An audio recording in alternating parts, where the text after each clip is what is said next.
estar com você de novo nessa sequência que nós estamos fazendo desde janeiro de 2023 no Evangelho de Mateus. E agora nós chegamos em Mateus no capítulo 9, do verso 1 ao verso 8. E como eu tinha explicado a vocês, eu estou fazendo nesse texto a mesma coisa que eu fiz quando a gente chegou em Mateus 8, no episódio do endemoniado Gerazeno ou Gadareno, que no caso de Mateus eram duas figuras, mas tinha uma preeminente em relação à sua loucura, o louco da montanha.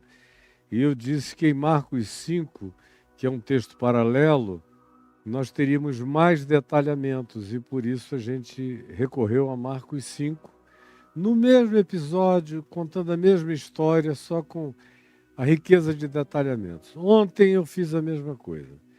Eu disse a vocês que conquanto nós tivéssemos chegado a Mateus 9, de 1 a 8, a cura de um paralítico em Cafarnaum, eu iria, todavia, preferir utilizar o texto correlato, o texto sinóptico de Marcos no capítulo 2, do verso 1 ao verso 12. É a mesma coisa, exatamente, mas com algumas pequenas nuances que ajudam a gente a enxergar, ficar com uma cenografia mais clara, mais nítida para a imaginação, para a construção imagética de todo esse cenário dentro de nós. E ontem nós vimos o que aconteceu, como Jesus estava na casa dele, em Cafarnaum. A essa altura, o lugar onde ele morava, em Cafarnaum, já é chamado de a sua casa, para onde afluiu muita gente. Essa é uma reunião que aconteceu em volta e dentro da casa de Jesus, pela narrativa dos três evangelhos. Ele está no mesmo lugar, na mesma casa, que aqui em Marcos se diz que era a sua casa. E ali ele lhes anunciava a palavra. E eu expliquei para vocês que isso não era um estudo bíblico de Gênesis a Malaquias, não era nada disso. Não havia nenhum tipo de tentativa de explicação da lei de Moisés. Quando se diz ensinava-lhes a palavra, eu falei para vocês o significado disso. Quando Jesus ensina a palavra, ele está ensinando o Evangelho. A palavra que sai dele, a palavra cujos princípios e tematizações e pautas preeminentes ele estabeleceu no chamado Sermão da Montanha, onde a gente ficou quase 3 meses vendo princípio por princípio, e tudo converge para uma única coisa. O que quereis que os homens vos façam, fazer isso vós primeiro a eles. Tomem essa iniciativa em amor, porque aí vocês vão estar cumprindo toda a lei, a vontade, o mandamento e andando em coerência, em congruência com os princípios fundados do significado do que Deus chame de vida para a nossa experiência existencial, para cada um de nós viver. E isso ele fazia onde ele chegava, ele ensinando-lhes a palavra, como ontem, com mais tempo. Eu me concentrei nessa explicação. E aí chega esse paralítico, que vem trazido nos três evangelhos, é a mesma cena, são amigos, são alguns que pegaram esse homem, que não aguentavam mais ver a situação do indivíduo, e a gente descreveu a situação horrorosa de uma pessoa ficar plantada para sempre numa cama, como a cama mata. A cama que descansa é também a cama que mata, se você se prega a ela, se gruda a ela, e é impedido de qualquer outra movimentação, ela que traz descanso necessaríssimo para a vida. Quando se trata de um aprisionamento ao leito, ela diminui o tempo da nossa existência, com certeza. E naqueles dias, há 2000 anos atrás, Alguém ficar preso numa cama era se encher de todo tipo de ferida, de doença, de infecção, de febre e de tudo que apressava a existência na direção da morte. E esses amigos, angustiados de verem a impotência do seu companheiro que não tinha como se locomover até onde Jesus estava, resolvem montar uma estratégia. E como aqui se diz que o lugar estava tão cheio que até do lado de fora não dava para haver uma aproximação, eles tiveram uma ideia. E a ideia foi enrolar, engessar o amigo deles na maca, com cordas, com tudo, aproximaram-se do lugar, escalaram a casa, que não era tão alta, eram como as casas de Cafarnaum. Você percebe até o dia de hoje que elas não têm o que sobrou das ruínas das casas daqueles dias, do primeiro século, não tem o pé direito alto. Então o telhado estava logo ali. E eles sobem e destelham. Eles tiram as palhas, eles tiram as madeiras, o madeirame. Eles abrem, eles tiram o barro colocado junto com a palha para fechar. Eles tiram os cacos que botavam para cobrir como se fossem telhas, para dar mais peso à estrutura do telhado, para não ser levada e removida por vento algum. E eles abrem isso exatamente no ponto em que Jesus estava. Eles foram ouvindo e disseram, é aqui que ele está, vamos abrir aqui. E abriram. Quando eles abriram, estava Jesus lá, e farelo caindo, barro, palha, tudo. E Jesus aparentemente não olha para cima. Continua falando. Continua ensinando a palavra do Evangelho do Reino de Deus, a palavra da graça de Deus no Evangelho. É isso que ele fala, é isso que ele faz. E aí, aqueles amigos abrindo o lugar, fazendo uma abertura, como se diz aqui, baixaram o leito em que jazia o doente. E eu ontem, inclusive, contei até uma historinha singela do meu início de pregação do Evangelho nos primeiros meses, como eu usei tantas vezes esse texto para pedir às pessoas para fazerem uma abertura no ponto em que Jesus estava, para elas, na mente, entenderem e compreenderem melhor o Evangelho. Mas fecha esse parênteses, isso é uma outra história de um tempo da minha infância mais pura na pregação do Evangelho. Eles fizeram isso e baixaram o leito em que jazia o doente, foram baixando. Baixando. E aquele leito passou diante dos olhos de Jesus. E Jesus, sem nenhuma estupefação, sem nenhum tipo de perplexidade, nenhuma perplexidade, simplesmente olha, e tem algo interessantíssimo no verso 5. Que diz, vendo-lhes a fé dos amigos. E eu iniciei ontem, o tempo já tinha terminado, mas eu iniciei dizendo que hoje eu gostaria um pouco de falar sobre a fé dos amigos, dessa gente boa, dessa gente carinhosa, dessa gente que carrega no coração profunda empatia pela imobilidade dos companheiros, pela impossibilidade, pela impotência de pessoas que a gente ama, impotência em casa, impotência de filhos. Eu vejo aí de vez em quando histórias, ou eu assisto pessoas que eu sigo na internet, e algumas delas têm problemas graves com os filhos adoecidos ou que carregam condições limitantes desde o nascimento. E o meu coração se enche de dor, se condói, ou de amigos meus queridos da vida inteira, que eu sei o esforço esforço brutal que fazem. Quando os filhos ainda são pequenos e têm uma condição de uma limitação absoluta, eles ainda manejam daqui para ali, mas os anos vão passando, eles vão ficando mais pesados, entram na adolescência, se tornam adultos, homens fortes, pesados. O esforço é enorme. Eu conheço pai que faz exercício até o dia de hoje, na barra, na flexão, no levantamento de pesos, em todo tipo de exercício possível para poder ter força ainda hoje de carregar o filho, que já não é mais uma criança, já tem um peso e a compleição de um homem de 40 anos, então pesa. E não é pouco, e o pai já está ficando idoso. E não tem férias daquela tarefa.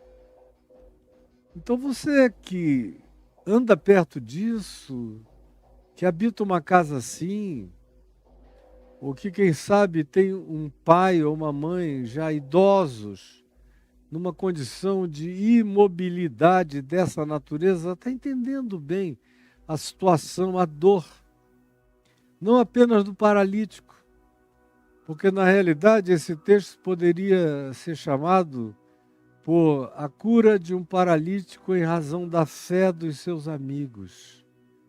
Vendo-lhes a fé, Jesus disse ao paralítico. Vendo a fé dos amigos, Jesus falou ao paralítico que os amigos tinham arriado, baixado, descido ali diante dele. E ele só viu aquele esforço e contemplou o amor,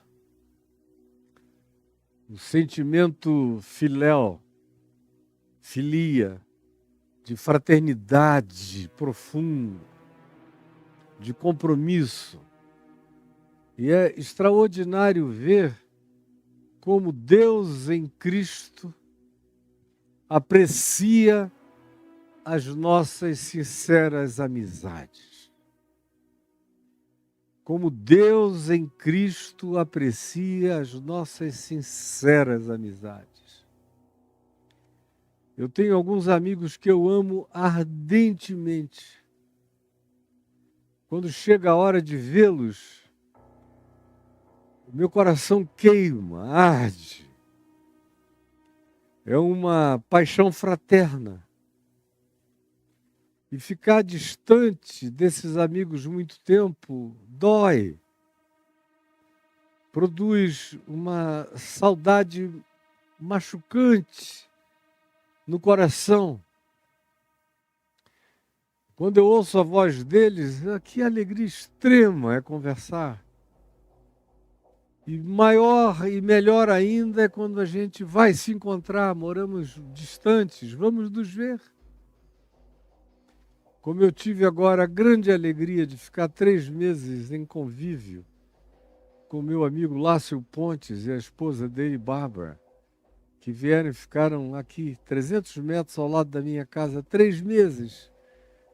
Uma amizade que existe com consistência, carinho e coerência desde os anos 70 e que só melhora, só fica mais gostosa, só fica mais gêmea, espiritualmente falando, e em todos os aspectos da coadunação mental, emocional, espiritual e de percepção da vida. Que bem que faz e como isso agrada a Deus. Essas amizades sinceras são gratas diante de Deus. Vendo-lhes a fé, disse ao paralítico. É quando a amizade que a gente tem por determinadas pessoas em dor, em angústia, em paralisia, em impotência, em incapacidade, sem nenhuma condição de se ajudarem a si próprios, é, todavia, objeto de um olhar convergente, múltiplo, solidário, carinhoso, de simpatia absoluta, identificação total com a dor, ante a qual você se coloca presente, constante, permanente, ainda que completamente impotente. E eles começaram a ver o que acontecia com os que chegavam até Jesus. Como eu disse ontem, os que eram curados meramente pela palavra, aqueles para os quais Jesus mandava uma palavra e ficavam curados, ou aqueles que tocavam na orla das suas vestes e eram sarados, aqueles sobre os quais Jesus impunha as mãos e ficavam curados imediatamente. E eles viram aquela quantidade de possibilidades, de potenciais, e o amigo, todavia, por uma circunstância, por uma condição, por um impedimento espaço-temporal, por uma geografia de distância, de dificuldade, de locomoção, de mobilidade, não conseguia chegar ali. Recebeu um benefício que possivelmente ele conseguisse.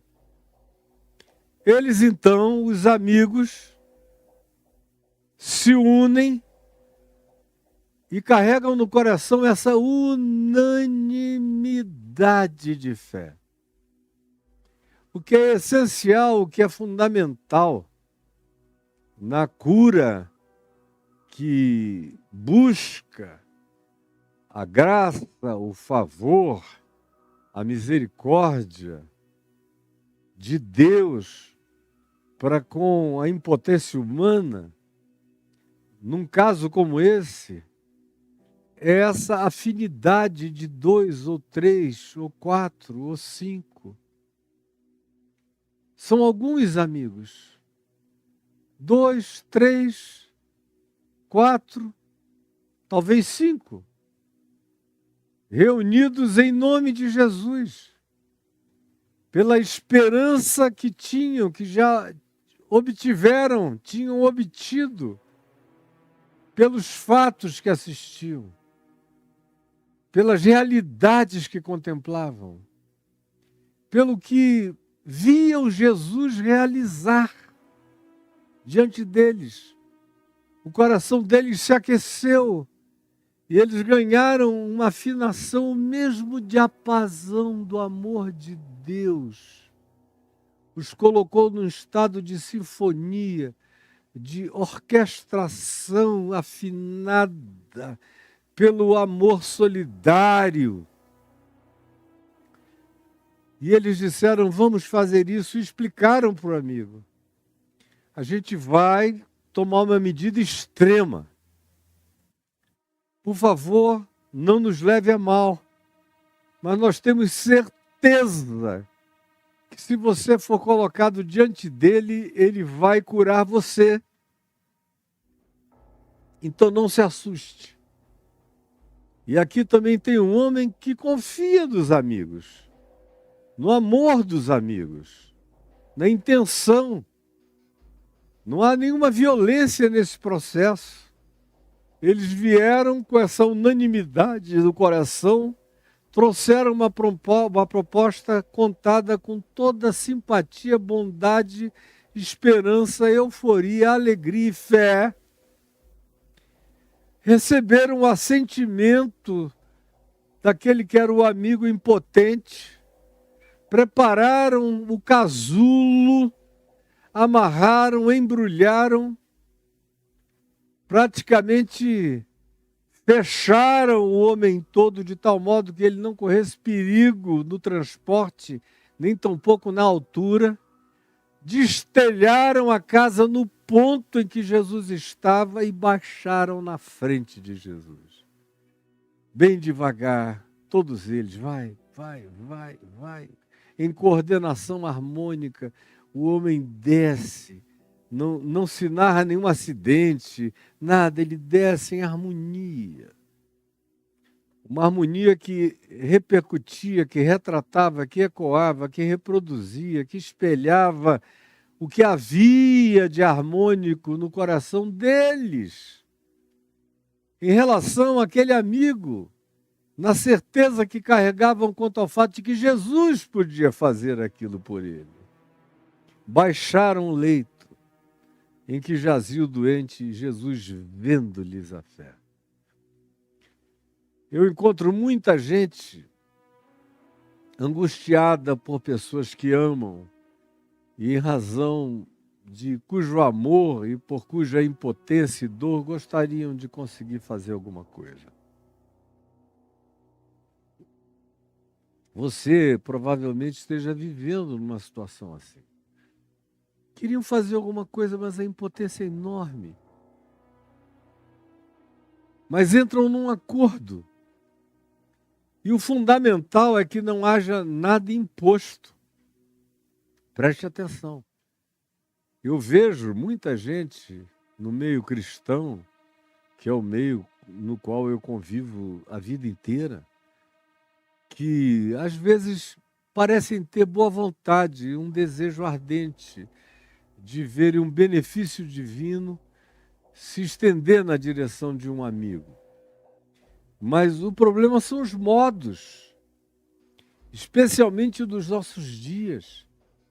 As pessoas andam muito sem modos, muito mal educadas, muito grotescas, muito brutas, muito ogras, muito trogloditas.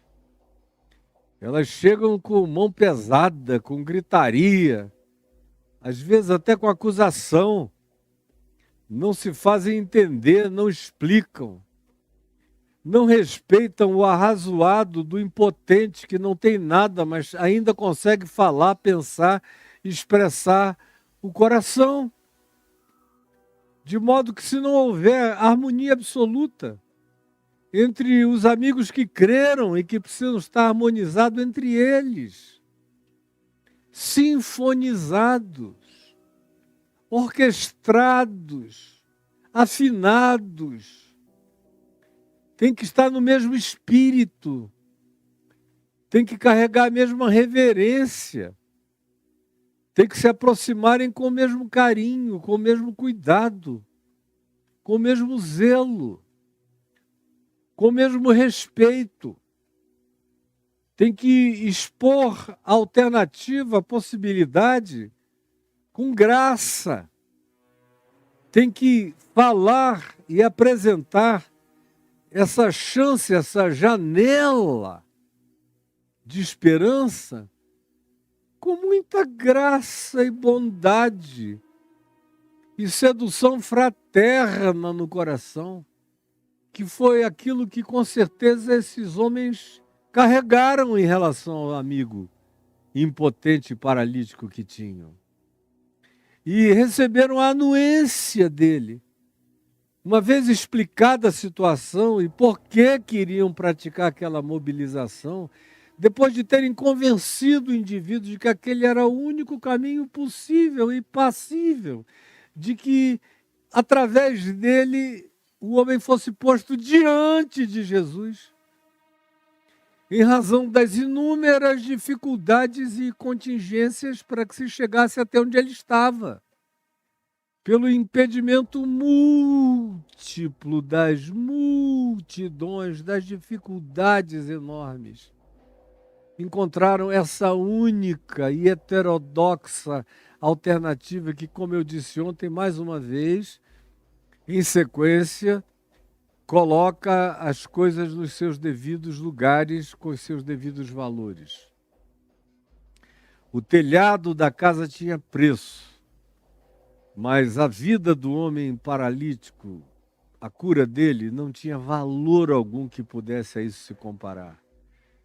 Então aquilo que tem valor acima de todo preço, vem primeiro, ganha prioridade. Por isso, o significado e o valor da vida humana transcendem, vêm acima do valor do preço dos telhados, dos destelhamentos, dos prejuízos materiais imediatos, são secundários e precisam ser entendidos assim, sempre por nós. Não importa o que vai acontecer. Pode ser meu único bem. Como houve uma ocasião em que eu tinha agora na vida um único bem. Eu já tinha tido 2 ou 3, mas eu os vendi para atender a necessidades do meu ministério. Sobrou um único bem, que era o lugar de morar. Mas meu filho Lucas estava doente, muito doente, o tratamento era caro. Eu não pensei 2 vezes. Eu peguei o lugar para onde eu iria morar, entrar, estava terminando, uma casa muito criativa, a mais bonita de todas as casas que eu já fiz e a mais barata, toda feita de postes, linda. Está nas revistas de Casa e Jardim até hoje. Linda. E baratinha, feita com a minha criatividade e com a minha coragem de partir para coisas que ninguém faz. E quando veio o preço do tratamento, eu olhei para casa, falei, só se eu vender a casa, onde a gente vai entrar para morar daqui a 2 meses. Eu, Adriana, Juliana e o Lucas, que era quem estava doente. Eu saí na mesma hora e vendi no mesmo dia. E vendi pela primeira oferta. Uma casa que valia muito mais em termos de preço. Mas a vida do meu filho não tem valor. E eu vendi e paguei o tratamento. E ele ficou bom, graças a Deus. 4 anos depois ele morreu. E eu continuo sem casa própria até o dia de hoje, mas e daí? A vida dele não tem valor, não tinha valor. A minha casa era precificada. O que é precificado vem depois. O que não tem valor está acima de tudo e não pode ser medido nem comparado com coisa alguma. Como eu disse ontem e anteontem, nos dias anteriores, quando esse assunto apareceu já mais de uma vez. E aqui, voltando ao tema de hoje, que é quando a manifestação de fé coletiva converge para fazer um bem individual. É quando a associação da fé coletiva de amigos, quando o feixe do amor fraterno, quando os liames, os vínculos, os elos do amor fraterno se tornam absolutamente sedutores e insuportáveis para Jesus. Quando os elos do amor fraterno se tornam insuportáveis para Deus. Quando até Deus diz, assim não dá. Assim eu não aguento. É quase como se Jesus estivesse dizendo, assim é covardia. Aqueles 4, 5 amigos no mesmo espírito. Isso aqui é a genuína igreja. Preste atenção, isso aqui é a genuína igreja. Essa é a oração da verdadeira igreja de Cristo, que é feita de amigos, que se tornam irmãos, que têm uma única mente, uma só fé, um só espírito, uma só alma, um só coração, e que tem um único objetivo, e que convergem unanimemente na direção desse objetivo do amor, da cura, da restauração, da redenção. do refazimento de esperança daquele que jaz em desesperança numa existência que já é uma morte em vida. Essa é a verdadeira igreja, que não precisa ter 50, nem 500, nem 5.000. Basta ter 2, 3, 4, 5. Nesse espírito já é uma catedral celestial. Já é objeto do olhar de todos os principados e potestades nas regiões celestes. Já promove a convergência de todos os olhares multidimensionais. Toda vez que esse fecho de amor acontece, toda vez que essa união, essa unidade, essa vinculação, que não quer saber de quantificações, nem de numerações, que trabalha baseada em qualidades, em qualificações, em verdades, em realidades, em sinceridades, em essências, se fundem, se ajuntam, aí os céus são rasgados. Não é apenas o telhado que é destelhado, mas os céus são rasgados. Preste atenção. Não é apenas um telhado destelhado, são os céus rasgados. Vendo-lhes a fé.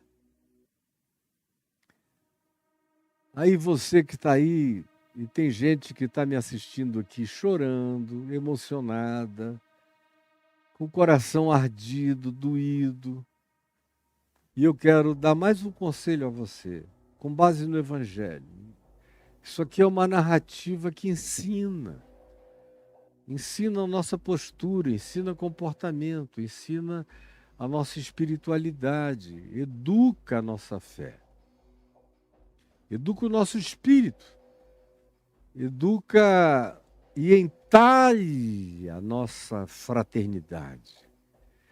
Nos faz ter e obter e alcançar consciência do significado do que seja igreja. São esses chamados para fora de onde estavam para levarem esse amigo para uma situação que eles criam que poderia favorecê-lo com cura. Essa é a missão da igreja também. É se unir em amor para ajudar aqueles que são impotentes para ajudarem-se a si próprios. Preste atenção. Essa também é a missão da verdadeira igreja de Cristo Jesus. É unir os irmãos, e como eu disse, vou repetir pela 4ª vez hoje, não precisam ser muitos. Basta que sejam sinceros, verdadeiros, amorosos, 2, 3, 4, 5 em seu nome, eu aí estou no meio deles. Com a verdadeira simpatia, com educação, com reverência, com bom senso, com trato. Eles só não tiveram bom senso em relação ao impedimento e nem precisavam. Porque a cura, eles já sabiam, vinha antes da propriedade privada. A ajuda ao necessitado vem antes das legislações da propriedade privada. Então tem um telhado entre nosso amigo e Jesus, então destelhemo-lo. Tiremos o telhado, vejamos onde Jesus está e baixemos o leito. Porque o que importa é deixar o nosso amigo ficar cara a cara diante de Jesus. E aí tem muitos me vendo e me ouvindo com essa angústia aqui agora.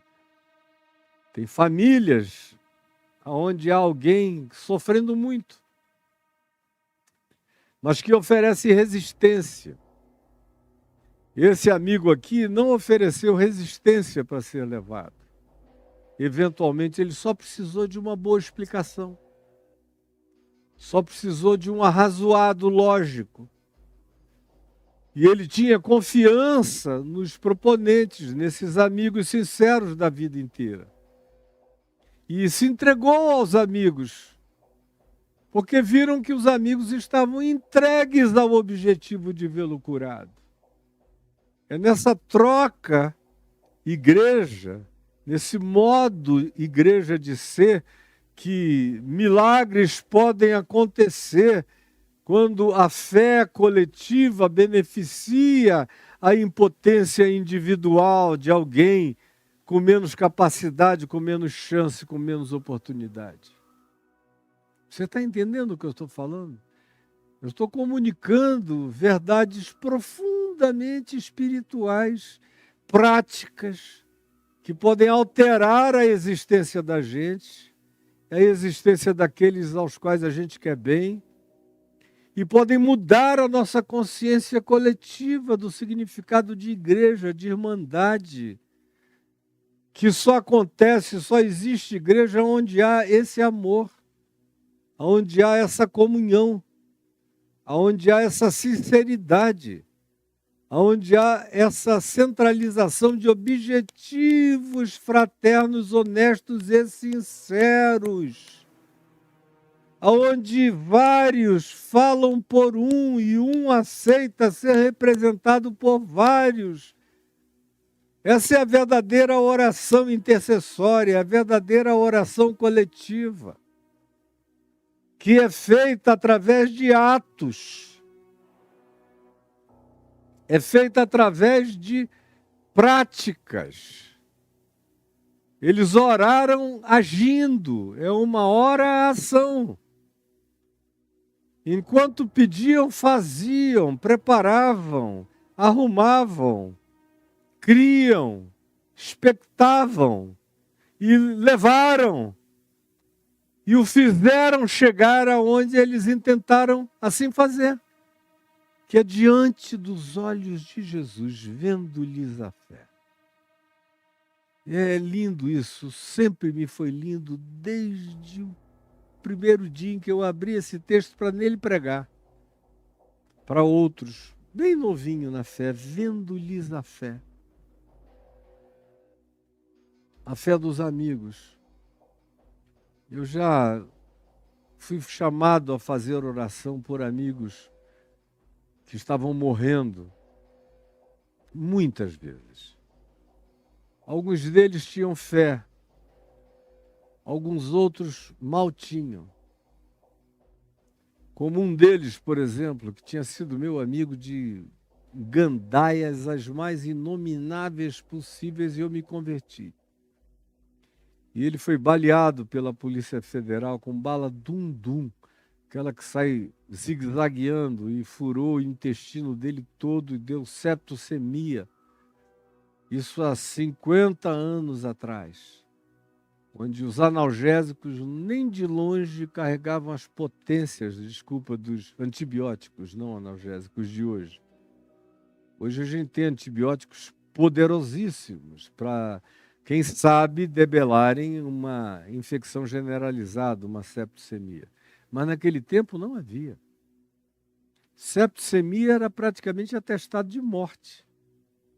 Quando chega uma médica, amiga, querida, que eu também tinha levado a Cristo na minha casa, dizendo, olha, o teu amigo fulano está morrendo, ele não passa de hoje, ele quer te ver, ele está morrendo, morrendo, morrendo.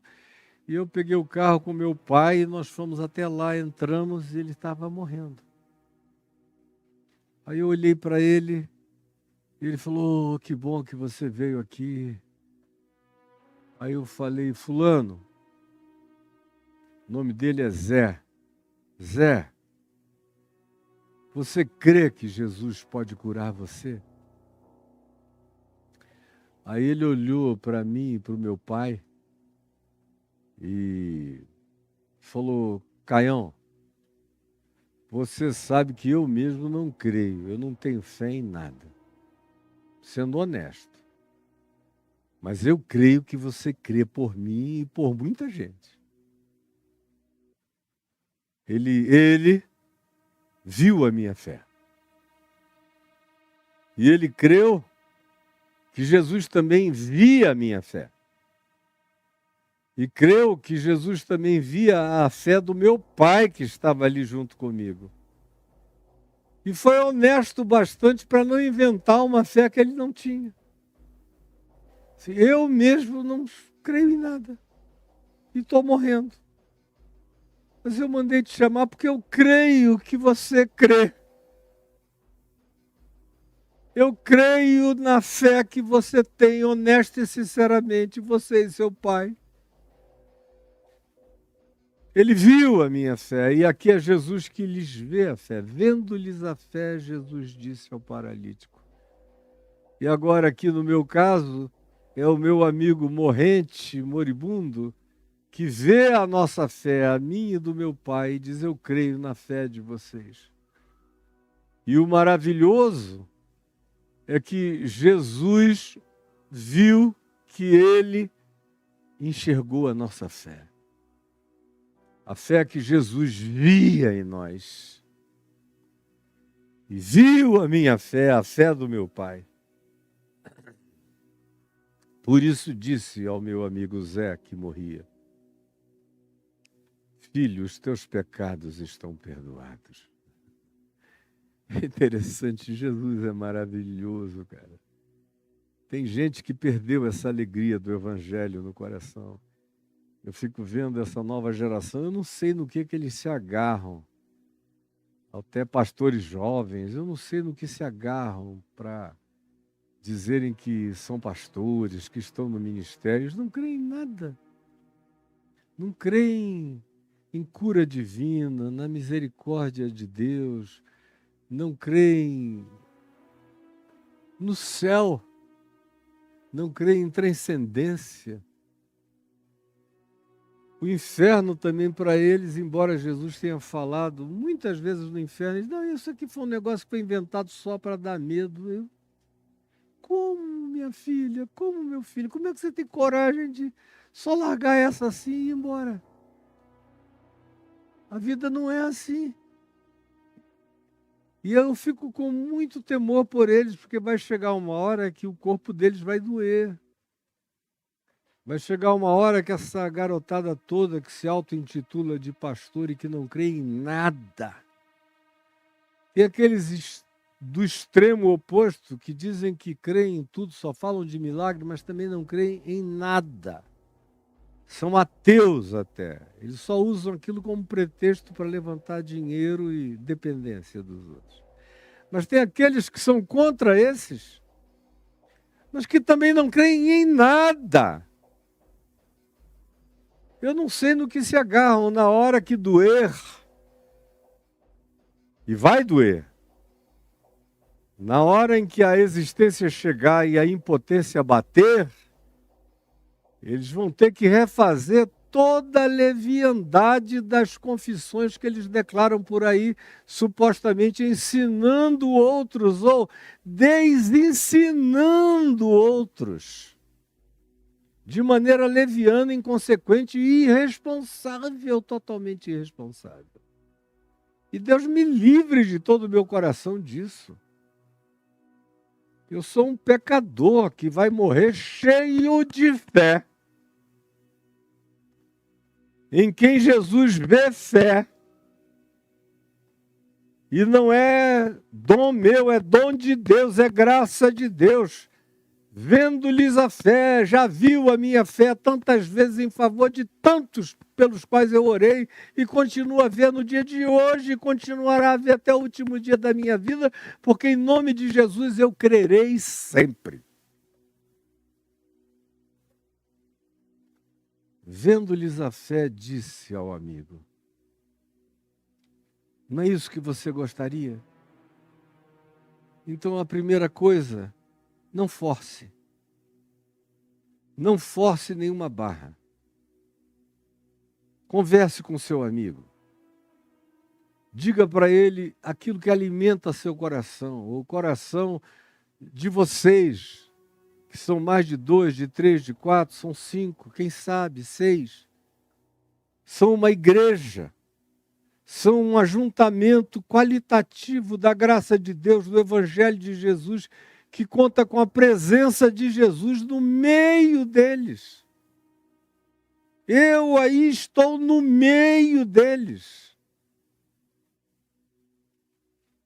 Então a primeira coisa que você tem que fazer é ter essa humildade, essa fé humilde que pede licença, que é educada, que explica, que explana, que compartilha a energia da sua esperança com o outro, que alcança primeiro o coração do amigo, da amiga, com essa expectativa de bem, de cura, de graça, de paz, de restauração, seja do que seja, ou qual seja a necessidade. E não importa a natureza do impedimento, ganha o direito de carregar, de levar, de amarrar para libertar, de locomover para depois soltar de vez, de levar o impotente para que dali para frente ele possa andar com as próprias pernas por ele mesmo. Toda essa explicação que é fruto da educação na justiça e no amor, e não em qualquer forma de brutalização histérica da fé, precisa ser previamente comunicada àquele que você deseja alcançar. Vendo-lhes a fé, disse Jesus ao paralítico. E hoje eu quero parar aqui e orar com você que está sofrendo por aquele a quem você ama tanto, por aquela a quem você quer tanto bem e que entrou numa situação de impotência total. Vocês não precisam ser muitos. Chame-os da sua casa, ou reúna-os daqui a pouco e outra vez poste esse vídeo para todo mundo ver. Cheguem a um consenso espiritual, a uma unanimidade. Tornem-se igreja segundo Deus em Cristo, não segundo a instituição religiosa, que é uma invenção humana, só isso. A verdadeira igreja é feita dessa gente aqui, ó. Isso não é a proto-igreja, é a igreja mesma. Isto é igreja. Onde quer que aconteça esse tipo de espírito, de ajuntamento, de atitude, de postura, de esperança e de fé, aqui há e aqui está a igreja de Cristo Jesus.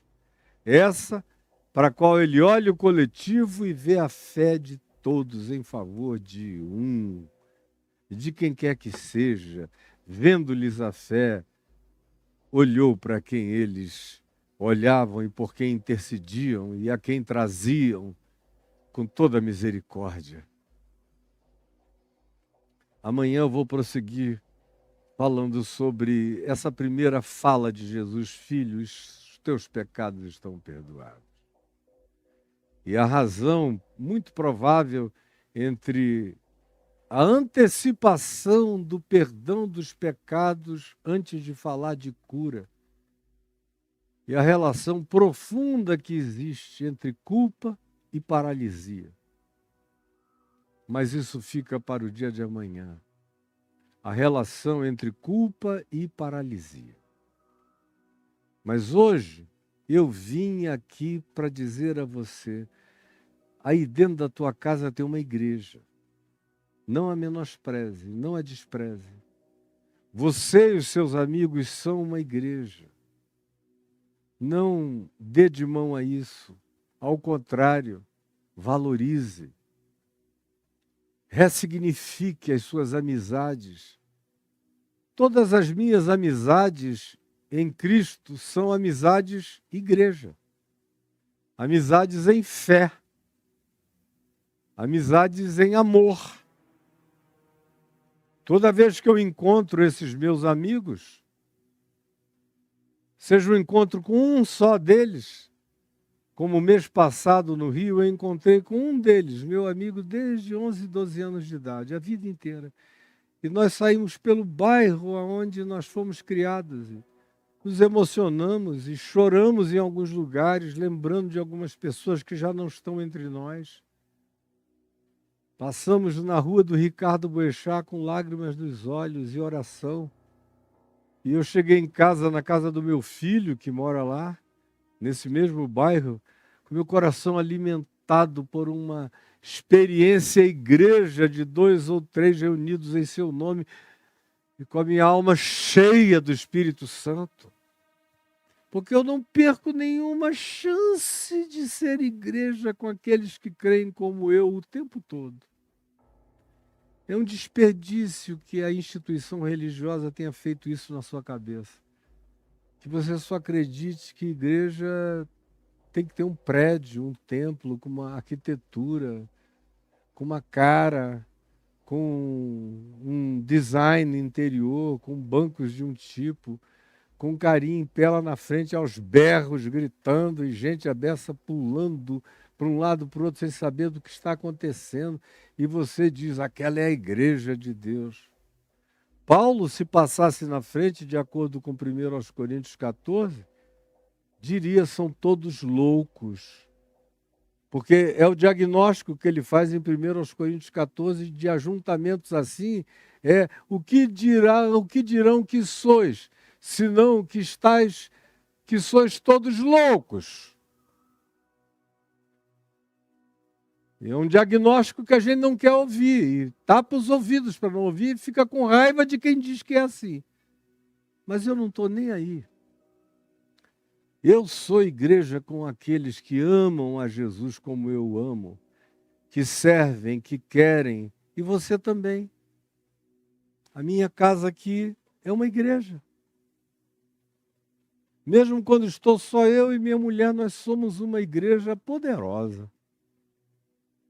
De oração, de amor, de comunhão, de respeito, de reverência, de intenção unânime em favor das pessoas pelas quais a gente ora, pede, clama e crê na restauração e na graça de Deus em favor deles. Sempre foi assim, sempre será assim, e você desperdiça isso. Ai, Caio, eu estou precisando achar uma igreja. Por quê? Você não crê em Jesus? Crê. Sua mulher também? Seus filhos também? Sim. Sua sogra que mora com vocês, idosa, também não crê? Crê. Vocês não têm amigos que estão em situação semelhante? Temos. Então por que você não convida essas pessoas? Porque vocês são a igreja. O que além disso vocês acham que faz uma igreja? Tem que inventar um santo grau, um relicário religioso? Qual é a mentira que, além de todas, tem enganado vocês ainda? Vocês são igreja, vendo-lhes a fé. Igreja é onde Jesus vê um ajuntamento e ele vê fé no ajuntamento. Esse é um ajuntamento igreja, vendo-lhes a fé. E eu peço que você aceite esse dia como um dia revolucionário para a sua existência. Porque esse dia é o dia de uma revolução, se você quiser. Por exemplo, eu tenho dito inúmeras vezes que a segunda maior denominação deste país é a dos chamados desigrejados, que é um apelido pejorativo que os pastores das igrejas começaram a perder gente, colocaram nesses que não conseguiam mais voltar para lá, porque estava insuportável. Conforme tem um texto e um vídeo meu dizendo está insuportável. Não vou pedir para o Caio achar aí no caiofabio.net esse vídeo, está insuportável, porque pode ser demais para ele que eu não pedi antes. Mas é um vídeo forte, está insuportável. Que eu fiz há anos e anos e anos, quando estava começando a ficar insuportável, e milhares ouviram e se identificaram com ele, milhões. E me escreveram aos milhares e milhares dizendo, de fato está insuportável, cara. Não dá mais. Esse é o segundo maior grupo cristão do Brasil. O primeiro, a Assembleia, a Convenção Geral das Assembleias de Deus, e o segundo grupo é esse, com 20 e tantos milhões. E são os que estão em casa, dizendo, para que igreja que eu vou? Não tem nenhuma. E eu fico chocado de que você não saiba. Você já é uma igreja, Jesus já vê a sua fé. Você não deixou de confessar o nome dele.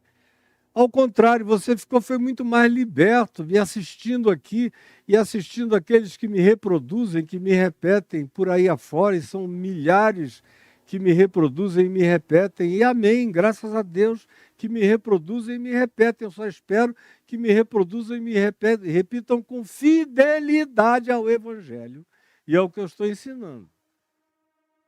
Se fizerem isso, está tudo bem. Porque o que não falta são milhões e milhões a serem alcançados. Mas me choca que você até o dia de hoje não tenha percebido que até o 4º século não houve um único templo para reunir, igreja nenhuma, todo mundo se reunia em casa, como esse paralítico com os amigos. Como Jesus na casa dele, pregando para os que chegaram a ponto de que não havia lugar na porta. Esse é um ajuntamento, pessoal. Igreja significa os que foram chamados para fora. Eles saíram das suas casas, dos seus ambientes, dos seus lugares e convergiram para um ponto de irradiação da palavra. Isso é igreja, minimamente, na sua definição mais básica. E você diz que não tem uma? Você é uma igreja. E a minha oração é que o Espírito Santo esteja te esclarecendo. Você não precisa ser profissional de nada. Pegue aqui essa minha mensagem, toque para as pessoas. Ouçam. O coração de vocês vai arder. Vocês vão se quebrantar.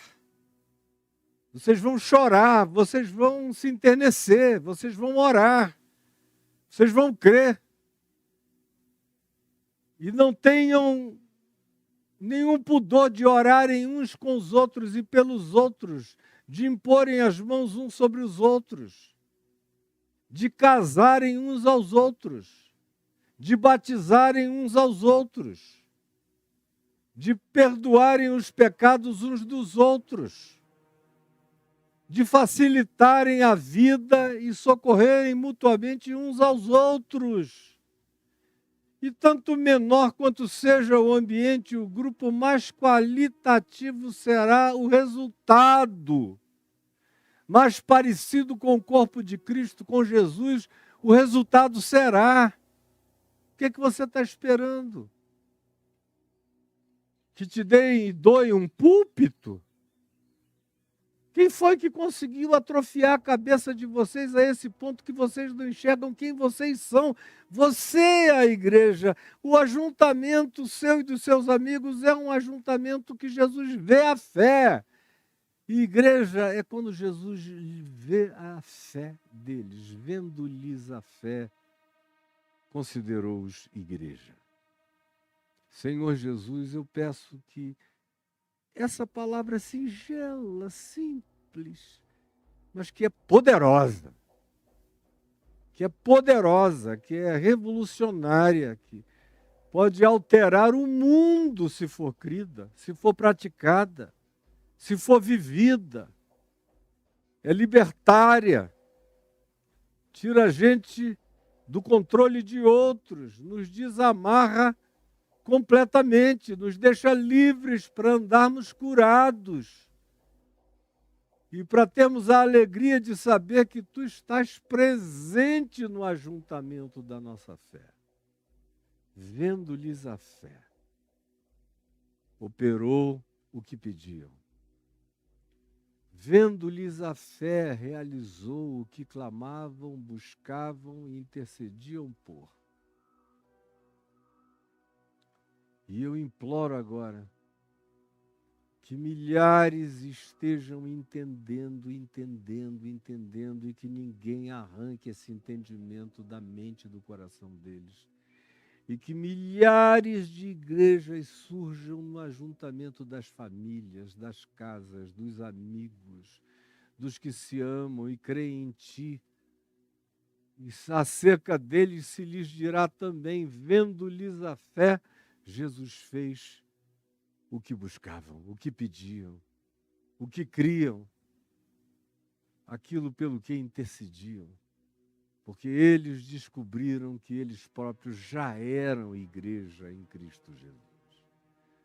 Realiza isso hoje, no coração de centenas e milhares de pessoas, e que o resultado seja dramaticamente revolucionário, alterador, provocador de mudanças de realidade da própria história, um a um, casa a casa, pessoa a pessoa, iniciativa a iniciativa. O poder dessa transformação habita as casas de cada um de nós. Eu peço que tu realizes isso na mente e no coração de cada pessoa. Em nome de Jesus. Amém e amém. E amanhã, que é o nosso último dia nessa semana, sexta-feira, nós não teremos o nosso ajuntamento, amanhã é quinta. Eu quero falar sobre a continuidade do texto nessa relação entre culpa e paralisia, e doença, e psicossomatização, perdão de pecados e cura mental, emocional, psicológica, física, dos níveis mais variados. E eu espero você aqui comigo. E agora, gente boa, vocês estão vendo esse QR Code, pessoal que está aqui nessa rede social não vê, né? Eles não veem nada. Se eu puser para lá, também não vão ver. Mas está ali. Deixa eu ver aqui. Daqui a pouco vai cair. Mas você que está aqui nessa rede social, nessa plataforma, se quisesse, poderia simplesmente olhar ali para o QR Code e fazer a sua doação ao meu ministério. Não é a minha pessoa, não. Comigo é diferente, é outra história. Caiu aqui, eu sabia que ia cair. Já tinha vencido o tempo. Então, você nesse QR Code, faça o que você já sabe. Entrou, viu os cartões, escolha o que você gosta de usar. E aí tem gente que decide fazer logo parcelado para o ano inteiro, ou para tantas vezes quantas deseja, ou mês a mês, como você queira. Escolha e faça. Os que estão me vendo no exterior dizem, e eu tenho PayPal aí também, para você fazer a mesma coisa. E os que não gostam mais, porque ficaram totalmente tomados pela imediaticidade pixiana, tem o Pix passando aí também, para você ajudar o meu ministério, que é isso que chega até você e ganha muitas outras formas. E você vai ver, nós estamos preparando, passando por uma mudança, uma alteração radical, quase que uma refundação da minha estrutura ministerial toda. É uma refundação. E vocês vão ver nos próximos meses as muitas diferenças que já estão acontecendo e acontecerão, e o aumentativo da quantidade imensa de coisas que serão agregadas, de produtos novos, resultados novos, programas novos, produções novas, um monte de coisas para você. E aí eu convido, como Paulo convidava, alguns que queriam para serem seus associados, seus cooperadores. O privilégio é esse, é fazer parte dessa coisa linda que Deus me deu para compartilhar de graça. E você é meu colaborador se quiser ser. É só o que eu tenho a dizer. O resto é conversa de menino, e eu sou homem e espero que você seja um adulto maduro também. Então vamos lá? Agora a chance é sua. Há aqueles, no entanto, que dizem, como é que você vive, Caio? Eu preciso viver, eu como, bebo. Aqui em casa não cai maná. Eu trabalho. E eu me esforço a vida inteira. Eu sou um trabalhador do Evangelho desde os meus 18 anos e vou ser até o último dia da minha vida. Toda a minha energia é para o Evangelho na face da terra. Eu não tenho energia para dedicar a nada que não seja o Evangelho, o ensino dele, a vivência dele, o aconselhamento dele, a instrução dele e os benefícios que ele traz e o poder dele fortemente operando em nós em favor dos outros. É a isso que eu dedico a minha vida e é só para isso. E eu não tenho nenhuma outra sedução, tentação ou desejo.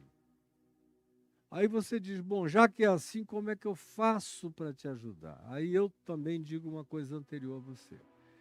Eu gosto de receber ajuda de quem eu consigo ajudar simultâneo e concomitantemente também. Portanto, você vê aí o meu caiofabioexclusivo.com.br, está vendo? caiofabioexclusivo.com.br. É aí que você me ajuda. É aí, você entra e dá uma viradinha para dentro. Aí são os meus cursos, reconexões, que todo mundo teria que fazer, tinha que ser condição sine qua non, reconexões, o Jesus, a chave hermenêutica. Esses dois são obrigatórios. O caminho do discípulo, meu Deus, está tudo mastigado para você aprender como é que um discípulo de Jesus vive, pensa, reage, diante das circunstâncias mais variadas da vida, está tudo mastigado, ruminado, como se eu fosse um camelo no deserto, ruminando e dando para você mastigada a vida em Cristo, para você aprender o caminho do discípulo. Ou luto. Quanta gente de luto, gente que vive sob a mortalha, que nunca mais se recuperou, e eu não estou falando só do luto da morte de pessoas, são lutos variados, luto do divórcio, luto não só do marido que morreu, ou da esposa, ou do filho, ou da filha, mas daqueles que são enlutados de pais vivos, de mães vivas, que são enlutados por causa de amigos que, sem explicação, foram embora para sempre e nos deixaram em estado de perplexidade e alguns em tristezas enormes, que não souberam superar até o dia de hoje. Tem muita gente que vive em estado de luto e os que não estão de luto são os que tomam opioides e anestesias e anestesias e anestesias e anestesias. Vai doendo, o casamento acaba, a pessoa vai ficando doente, vai se anestesiando, até que se acaba, sem resolver o luto. Entre aí, tem tantos cursos, modernidade líquida, o medo, todo dia eu digo, é um dos mais importantes para você fazer, porque não tem nada tão paralisante quanto medo na vida da gente. Então, são todos esses cursos, você entra, ausculta-os, tem descrição do que eles são para você saber. E aí, quando você pega um curso desse para se beneficiar, você está me beneficiando. Está me ajudando a pagar a estrutura dos muitos que trabalham para fazer isso tudo acontecer e chegar até você. E o resultado que sobra, que vem para mim, é com isso que eu como, que eu bebo, que eu pago água, luz, que eu existo no meu dia a dia. Então, se você quiser fazer parte disso, faça parte. E a oportunidade é sua e o privilégio vai ser meu duplo, porque você está aprendendo e porque eu também estou recebendo o benefício daquilo que está beneficiando você.